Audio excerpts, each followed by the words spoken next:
Hey, Engaged Church, hope you're all doing well.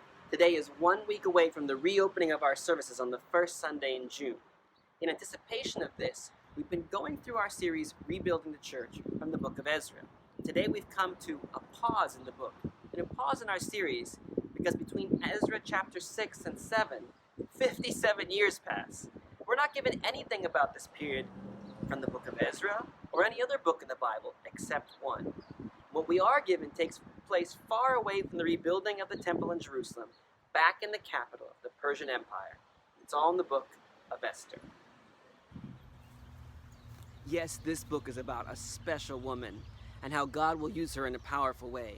But there are several other important characters that God also uses, and they each take action at an important time. And with this mix of characters, the book of Esther addresses a question that we all wrestle with. Are we to take action as free will creatures? Or is God sovereign and in control of everything? And as we'll see, the answer is yes. And interestingly, the book's going to accomplish this without even mentioning the name of God.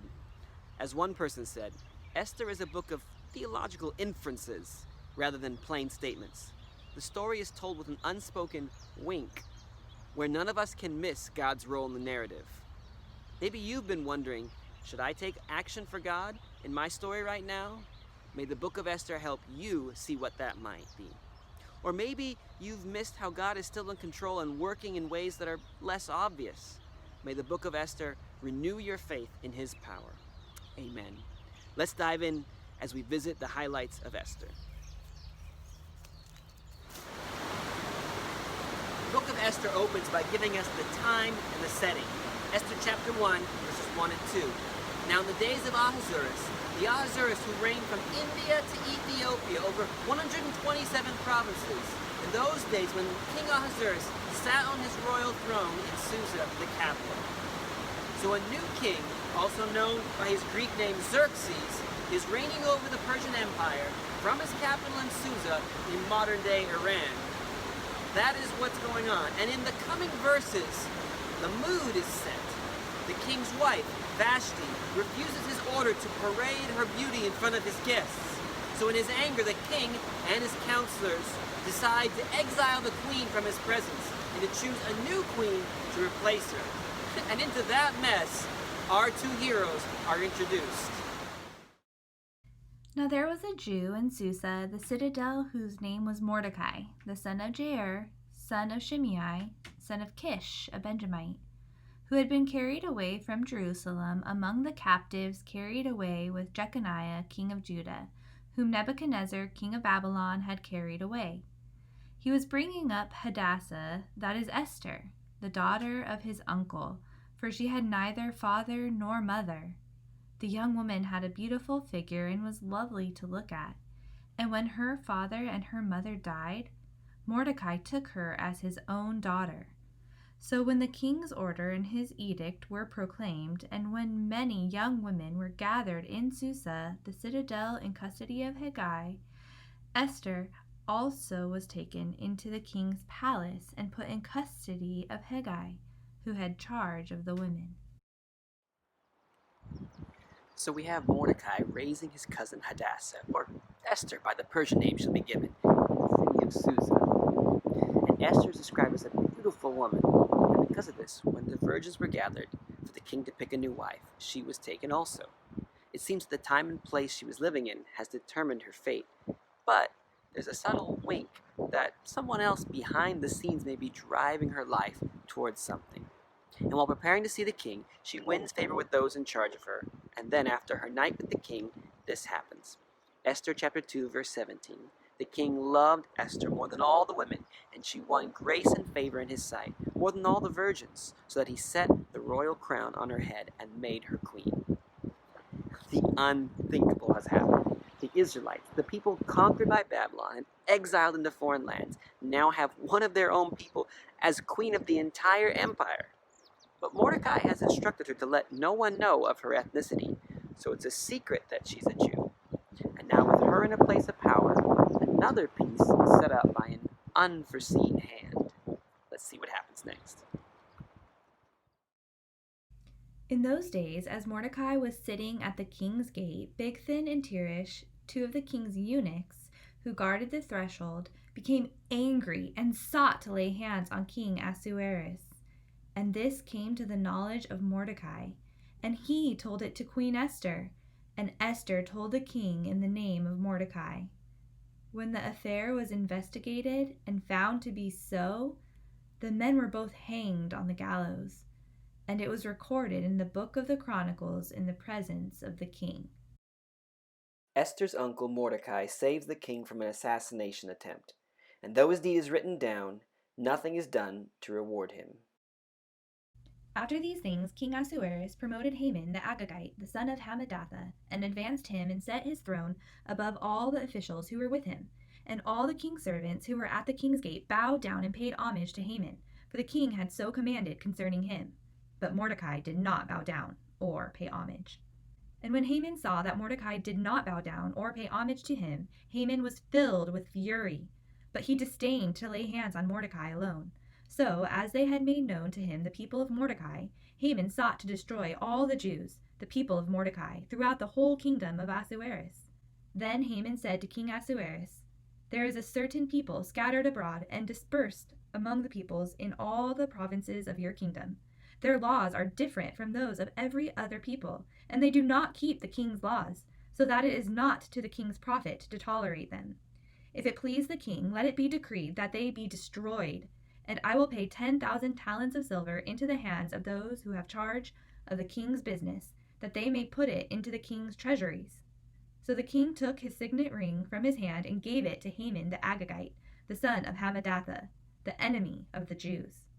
And the king said to Haman, "The money is given to you, the people also, to do with them as it seems good to you." When Mordecai learned all that had been done, Mordecai tore his clothes and put on sackcloth and ashes, and went out into the midst of the city, and he cried out with a loud and bitter cry. Now the Jewish people are really in trouble. It was bad enough they were in exile, almost as slaves again, but now there's a near worldwide order that God's people should be exterminated in just under 1 year's time. Haman trusted in fate, a rolling of the die called Pur, to determine when to carry out his plot. The author of Esther is clearly putting fate up against God and our free will to see who is really in control. What about your life? Do you think we have a random fate in this world? Are we able to take action and change things? And is God able to do anything? Well, let's see. In the next verses, Mordecai tells Esther she needs to take action and say something to the king. But Esther replies that you can die for approaching the king unrequested, and he hasn't called her in a month. She is afraid, and for good reason. This king isn't always kind, as we have seen. So, is it fate that she hasn't been called, or is it an opportunity for action? Let's see. And they told Mordecai what Esther had said. Then Mordecai told them to reply to Esther, "Do not think to yourself that in the king's palace you will escape any more than all the other Jews. For if you keep silent at this time, relief and deliverance will rise for the Jews from another place, but you and your father's house will perish. And who knows whether you have not come to the kingdom for such a time as this?" Then Esther told them to reply to Mordecai, "Go, gather all the Jews to be found in Susa, and hold a fast on my behalf. And do not eat or drink for 3 days, night or day. I and my young women will also fast as you do. Then I will go to the king, though it is against the law. And if I perish, I perish." Mordecai's faith is on full display here. The author never says who he believes will bring deliverance for the Jews, but they had few friends, and we all know it's a wink at the idea that God will save them somehow. Then Mordecai closes his word to Esther with a challenge, another wink at the idea that God may have put her in a place of power for such a time as this. It's the theological equivalent of this. God has put a fast one right over the plate for you. Will you take the risk of swinging to hit a home run out of the park? It's a risk, But if you don't swing, you'll never get a hit. We each have similar choices in our lives. God is able to use the circumstances around us and move them if needed to set us up, but we still need to take action in our story. Esther says she will. But before she does, she asks for prayer. And no, it doesn't say prayer, but the whole point of fasting is prayer for God's favor. This is the tension of the book of Esther. And I know we must take action, but I also need God's favor. And it's the same in our story. Let me summarize what happens next in chapter 5 with Esther. She approaches the king and has his favor to approach and make a request. She asks that first the king and Haman come to a banquet before revealing what she really wants. Esther is wise in how she wants to go about this. And Haman thinks he's an honored guest at this banquet. And while they're eating, the king says he will grant just about any request that she makes, even though no one really knows what she's planned. And for whatever reason, maybe because she's afraid still, she says, first come to another banquet tomorrow, and then I'll share my request with you. Now when Haman leaves and goes outside, he sees Mordecai, who still doesn't bow to him. And in anger, and with his wife's suggestion, Haman has a gallows built to hang Mordecai on the next day after he gets the king's approval. Now, don't miss the timing in all this. Someone has definitely orchestrated all these events to come together on this one day, for good or for bad. Let's look in chapter 6 on how it unfolds. On that night, the king could not sleep. And he gave orders to bring the book of memorable deeds, the Chronicles, and they were read before the king. And it was found how Mordecai had told about Bigthana and Teresh, two of the king's eunuchs, who guarded the threshold and who had sought to lay hands on King Ahasuerus. And the king said, "What honor or distinction has been bestowed on Mordecai for this?" The king's young men who attended him said, "Nothing has been done for him." And the king said, "Who is in the court?" Now Haman had just entered the outer court of the king's palace to speak to the king about having Mordecai hanged on the gallows that he had prepared for him. And the king's young men told him, "Haman is there, standing in the court." And the king said, "Let him come in." So Haman came in, and the king said to him, "What should be done to the man whom the king delights to honor?" And Haman said to himself, "Whom could the king want to delight more than me?" And Haman said to the king, "For the man whom the king delights to honor, let royal robes be brought, which the king has worn, and the horse the king has ridden, on whom had a royal crown is set. And let robes and the horse be handed over to one of the king's most noble officials, and let them dress the man whom the king delights to honor, and let them lead him on the horse through the square of the city, proclaiming before him, 'Thus it shall be done to the man whom the king delights to honor.'" And the king said to Haman, "Hurry, take the robes and the horse, as you have said, and do so to Mordecai the Jew, who sits at the king's gate. Leave out nothing that you have mentioned." So Haman took the robes and the horse, and he dressed Mordecai, and he led him through the square of the city, proclaiming before him, "Thus it shall be done to the man whom the king delights to honor." Then Mordecai returned to the king's gate, but Haman hurried to his house, mourning and with his head covered. Haman thinks everything is going his way. He's a special guest at a feast. He'll have revenge on his enemy. The king is going to honor him. Then it all comes crashing down. The fasting and prayers of God's people have brought about the beginning of their salvation. Even Haman's family and friends sense that someone else is working against their plans. Esther has shown great courage and wisdom so far with her actions. Now look at how she'll finally reveal her request to the king. So the king and Haman went in to feast with Queen Esther. And on the second day, as they were drinking wine after the feast, the king again said to Esther, "What is your wish, Queen Esther? It shall be granted you. And what is your request? Even to the half of my kingdom it shall be fulfilled." Then Queen Esther answered, "If I have found favor in your sight, O king, and if it please the king, let my life be granted me for my wish, and my people for my request. For we have been sold, I and my people, to be destroyed, to be killed, and to be annihilated.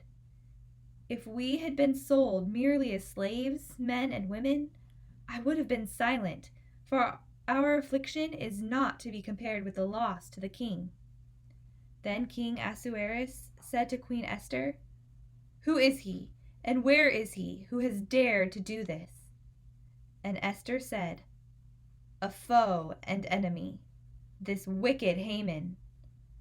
Then Haman was terrified before the king and the queen. We've reached the climax of the story. All the pieces have now come together, and here's how God wraps up salvation for his people. First, the king has Haman hanged on his own gallows that he built for Mordecai. Then, Esther tells the king about her relation to Mordecai, and the king has Mordecai take Haman's place as his close advisor. Next, the king, by their laws, is unable to undo his previous order calling on people to destroy the Jews on the date set forward. What he does is give permission for Esther and Mordecai to write whatever they want to help their people. So finally, Mordecai has a new edict written that commands all the Jews in all the empire to defend themselves if anyone should try to attack them from the previous order made by Haman. The Jewish people now celebrate each year how God saved them in this story. It's called the holiday of Purim. It's important to remember and celebrate what God has done in our lives and in our church. But it's also important to look forward and ask, what about now? Where might God be calling you to take action in your story right now?